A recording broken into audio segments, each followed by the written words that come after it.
Sådan. Alright.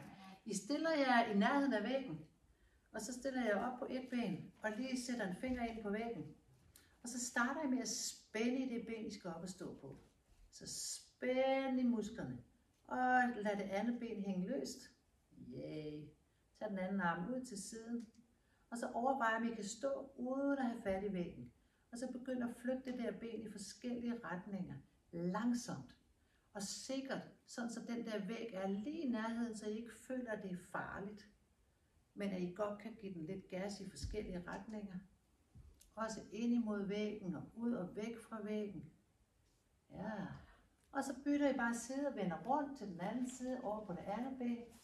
En finger ind på væggen. Man må gerne have en finger på væggen. Og et løst ben.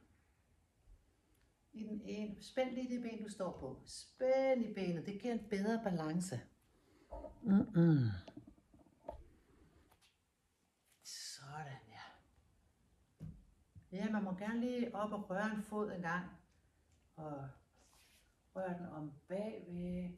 Og så forestiller du dig lige det der sted derhjemme, hvor du kan stå og gøre det her. Nogle synes, at naboerne gerne må følge med, og andre vil helst have, at det ikke er lige der, hvor de har udsyn, at det skal foregå hen. Det bestemmer I selv, heldigvis. Bare sæt foden ned igen. Godt så. Sæt ballerne ind på væggen. Fødderne lidt fra hinanden, og bøj knæene. Ja. Og så bare læg hænderne på lårene, og så træk ballerne en lille smule højere op ad væggen. Så vi svejer en lille smule i lænden, og samtidig træk maven lidt tilbage. Så det er ikke den vej. Det er et lille lændesvej, og hold fast med maven. Armene ud til siden i første omgang. Ja, sådan. Og så læner du dig lidt fremad. Læn dig lidt frem, men stadigvæk med et lille lændesvej.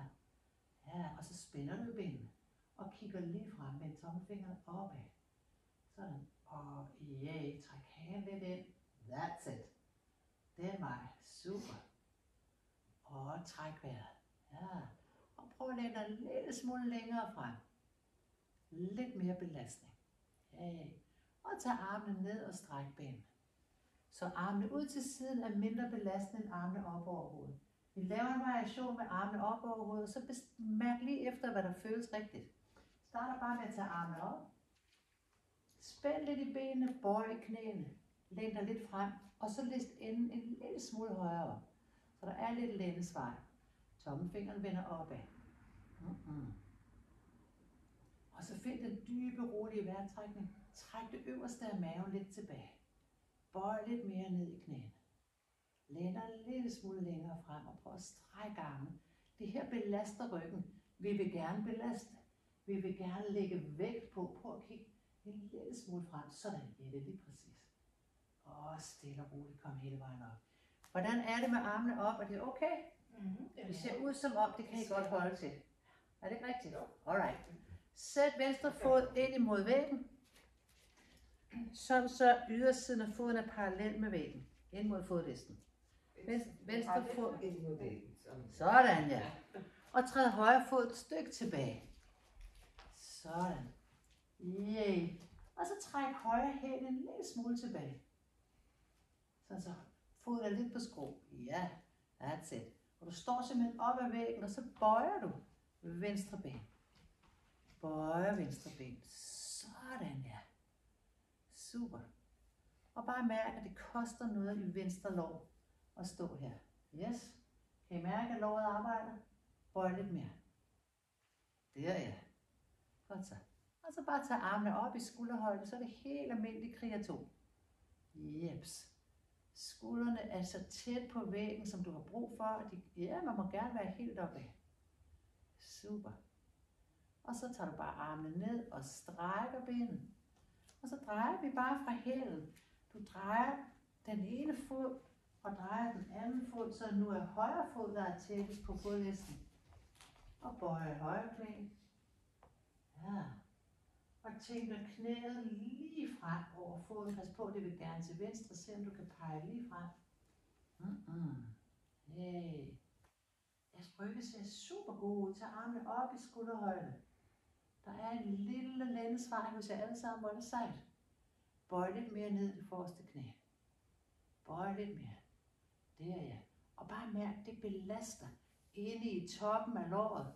Det er alle musklerne i højre lår, der er aktive. Og sgu også i højre underben. Så knæet bliver også arbejdet med. Ja, stille og roligt. Stræk det forreste ben, tag armene ned. Okay, og vend rundt igen. Tag nu det bagerste ben og kør det en lille smule frem, sådan så det ikke står helt op ad væggen. Og tag hælen lidt bagud. That's it. Og så prøver du at vende dig en lille smule fremad og sætte begge hænder ind på væggen, så du drejer, mens du bøjer det forreste knæ. Bøj det forreste knæ, bøj det forreste knæ. Bare læn dig lidt frem og drej maven ind imod væggen. Sådan der, ja. Bagerste hæl godt langt bagud. Og bliv her lidt og mærk venstre balle, der virkelig er aktiv. Yeah. Og kom op. Den lavede vi på stol sidste gang, nu laver vi den bare stående. Vend rundt til den anden side. Og lige tag højre fod lidt tættere på væggen, og venstre fod lidt væk fra væggen med hænderne lidt bagud, så det er nemmere. Ja, bøj lidt i det forreste knæ. Læg dig lidt frem og sæt begge hænder ind på væggen.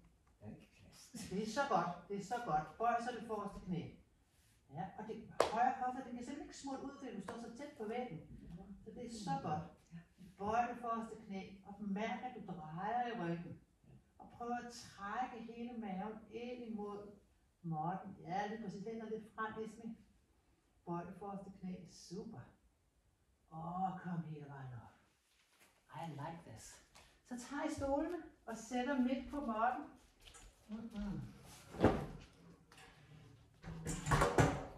Og laver en god afstand imellem fødderne. Yeah. Mere end man sådan egentlig har lyst til afstand. Ja. Og så bare start med at lægge hænderne her. Læg hænderne og strik en lille smule med enden og skub enden bagud. Og så bøjer du dig forover. Måske kan du lægge underarmene på stolsædet. Måske kan panden komme på stolsædet. Skub enden bagud. Skub enden bagud, så der forbliver et lille lændesvej. Du kan faktisk gerne sætte enden helt ind på væggen. Og så prøv gang at løfte enden lidt højere op. Ja! Ved at lave et lille lændesvej med rumpetten. Sådan, ja. Lige præcis hælene ind på væggen, hvis du har lyst. Og der er simpelthen ingen grænser for, hvor langt ned du må gå. Hvis du har plads til at komme ned og tage fat i bunden af stolen og holde et lille lændesvej, så gør du bare det. Du finder det sted, hvor din ryg er tilpas, og hvor der er en belastning. Der er en skrå belastning på toppen af lårbenet her. Og så trækker du igen vejret stille og roligt. Dyb og langsom vejrtrækning.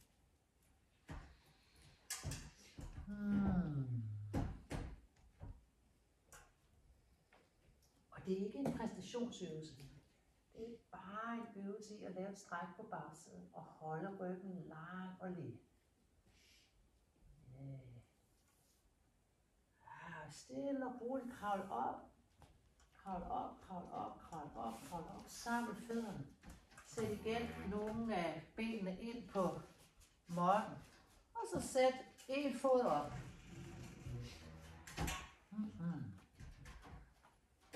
Godt så. Modsat hånd på knæ. Og så en hånd i taljen. Og så prøv nu, du kan mærke, at du lige svejer lidt i ryggen. Og trækker dig over imod det knæ, der er oppe på stolen. Og trækker albuen godt bagud. Vi drejer stille og roligt. Og vi bliver lige drejet lidt, og så spænder du lidt i det ben, du står på. Spænd lidt i musklerne. Og så træk den hofte der op, træk den en lille smule nedad. Der, hej op. Og stille og roligt. Skift ben. Andet ben op på stolen, modsat hånd på. Yeah. En hånd i taljen, eller hvor det nu giver mening. Og et lille lændesvej. Spænd i det ben, du står på, og begynd at dreje lige så stille og roligt. Med et lille lændesvej, og spænd i det ben, du står på.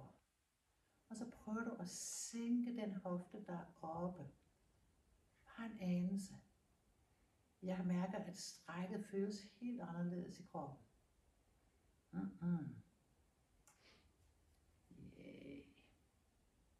Og stille og roligt ned. Og bare lad stolen være, hvor den er, men sæt dig på stolen. Så har du ganske vist ryggen til mig, så nu er du nødt til at høre, hvad jeg siger. Det gør ikke så meget. Okay, sæt dig lidt ud på kanten af stolen og løft armene lige op. Ja. Og så prøver du at tænke, jeg prøver at stritte lidt med enden. Så jeg svarer, ja tak, lige præcis. Og så læner du dig fremad, og prøver, om du kan dyppe lillefingrene ind imod væggen. Og bare lige røre væggen, og strække så armene lidt højere op. Der ja! Så det kun lige neglene på lillefingrene, der rører væggen. That's it. Og bare lige mærk, hey, vi har fat i både mave og ryg her. Fuldstændig som når vi laver den op ad væg. Det er den samme øvelse. Der er bare mere mave og ryg, end der er ben i den her version. Bliv her lidt endnu. Træk vejret dybt og roligt. Stille og roligt. Sæt hænderne ned på lårene og lige luk øjnene et øjeblik og få vejrtrækningen til at falde helt til ro.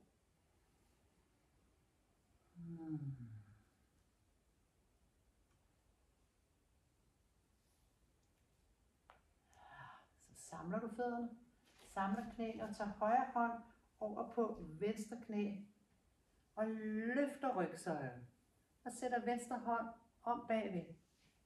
Ja, bare du kan røre ved stolesædet, eller du kan have den om i ryggen. Og så drejer du med masser af længde på rygsøjlen. Sådan ja. Jeg holder faktisk bare på det bagerste af stolesædet her. Og så bliver du lige drejet. Jeg synes, det er så spændende, at vores inderste af vores rygvirvler bliver stimuleret til at få en stærkere arkitektur, når vi også drejer. Fordi rigtig mange har den misforståede opfattelse, at man ikke må dreje, når man er osteoporose. Hell ja, det må man.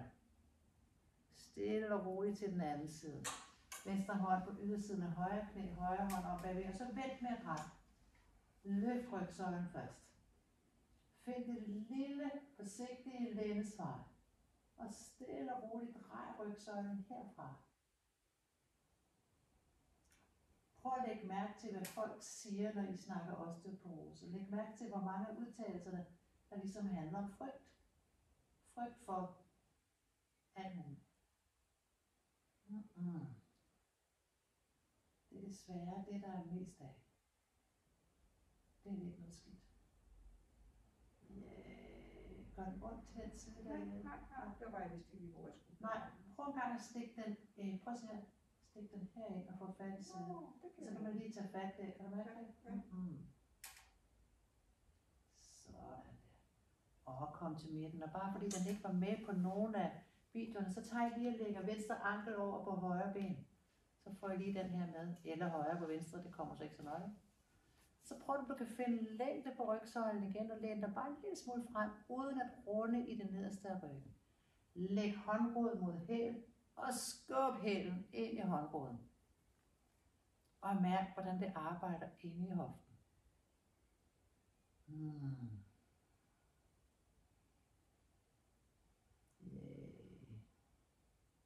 Og stille og roligt bakke ud af stillingen. Den kan man gøre længere, hvis man har lyst til den anden side. Flex i foden.